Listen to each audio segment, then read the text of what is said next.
कोल्हापूरचे मंदिर वैभव या सिरीजच्या 9व्या भागामध्ये तुमचे मनापासून स्वागत। आज आपण आहोत संध्या मठ इथे।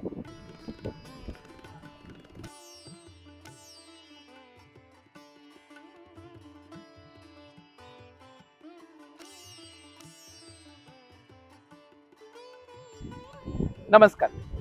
कोल्हापूरच्या प्राचीन शिल्पवैभवातलं एक सुंदर शिल्प म्हणजे संध्या मठ। संध्यावंदन हा प्राचीन संस्कृतीचा एक महत्त्वाचा भाग।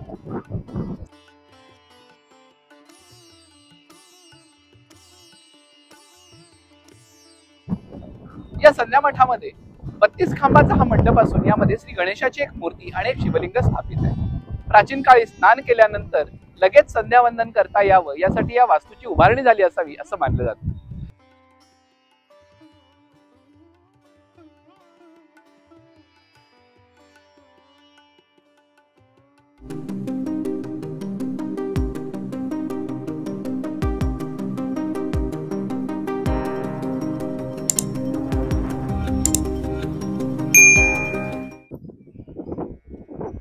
नमस्कार। करवीर महात्म्यातला शुद्धाब्दी अर्थात अमृताब्दी म्हणजे रंकाळा।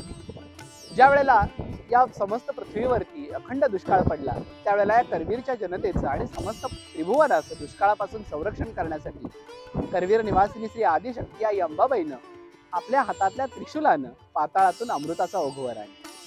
या अमृताचं संरक्षण करण्यासाठी तिनं 8 दिशांना 8 भैरवांची नेमणूक केली। त्यापैकी एका भैरवानं या जगदंबेसाठी इतकं तप केलं की त्याच्या तपावरती प्रसन्न होऊन आई अंबाबाईने त्याला वरदान दिलं, आजपासून या तीर्थाच्या ठिकाणी तू तीर्थ रूपानं, काठावरती लिंग रूपानं आणि माझ्या अंतर्वेदिकेत मूर्ती रूपानं राहशील। हे तीर्थ तुझ्या नावानं प्रसिद्ध होईल म्हणून त्या रंकभैरव नावाच्या तीर्थानं प्रसिद्ध असलेले तीर्थ म्हणजे रंकाळा। अमृताब्दी, शुद्धाब्दी, सुधाब्दी, हरिद्रावन आणि आनंदवन अशा 2 मनांनी विभूषित अशा या रंकतीर्थाच्या काठावरती आजही नंदीच्या समोर रंकेश्वराच्या रूपानं भगवान रंकभैरव विराजमान आहेत। देवीच्या मंदिरामध्ये मंदिराच्या शेजारी स्वतंत्र मंदिरामध्ये त्यांची मूर्ती विराजमान आहे आणि या रंकाळ्याचं तीर्थ म्हणजे साक्षात रंकभैरव। आणि याच रंकभैरवाच्या पावन सानिध्यामध्ये संध्यावंदनासाठी उभारलेली वास्तू म्हणजे संध्या मठ।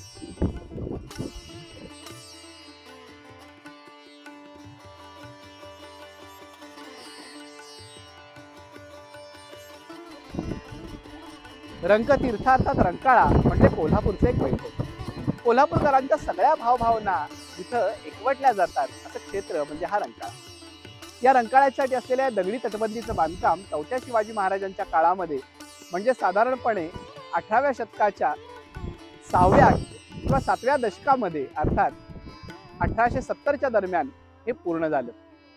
साधारणपणे 4 एकराची परिक्रमा असलेलं हे रंकतीर्थ अर्थात रंकाळा आणि त्याचबरोबर कोल्हापूरचं हे प्राचीन शिल्पवैभव तर आहेच, पण शिवाय कोल्हापूरकरांच्या अस्मितेचा मानबिंदू म्हणजे रंकाळा।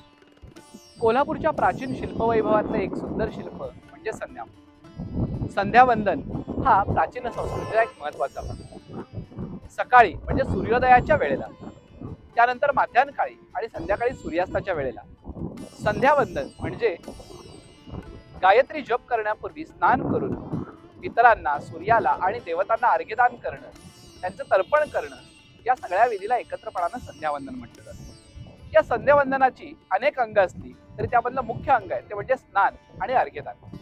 या स्नान आणि अर्घ्यदानासाठी रंकाळ्यामध्ये म्हणजे पूर्वीच्या शुद्धाब्दी तीर्थामध्ये अर्थात रंकतीर्थामध्ये उभारलेली वास्तू म्हणजे संध्या मठ। या संध्या मठामध्ये 32 खांबाचा हा मंडप असून यामध्ये श्री गणेशाची एक मूर्ती आणि एक शिवलिंग स्थापित आहे। प्राचीन काळी स्नान केल्यानंतर लगेच संध्यावंदन करता यावं यासाठी या वास्तूची उभारणी झाली असावी असं मानलं जातं। तरी सुद्धा या संध्या मठाच्या दक्षिण बाजूला एक भिंतीसारखा भाग आणि त्यामध्ये एक चौकटीसारखा भाग दिसून येतो। यावरून याचा आणखी 4ही बाजूनी भिंती असाव्यात का असा एक तर्क मांडला जातो, पण इतर ठिकाणी अन्य अशा प्रकारची भिंतीची रचना दिसून येत नाही, त्यामुळे कदाचित हा तर्क मागं पडतो। पण एकूणच अनेक चित्रकारांच्या चित्रवैभवामध्ये आणि त्याचबरोबर रंकाळ्याच्या पूर्ण एकूणच सौंदर्य वैभवामध्ये भर घालणारा हा संध्या मठ म्हणजे कोल्हापूरचा एक अलंकार आहे असं म्हटलं तर वावगं ठरणार नाही।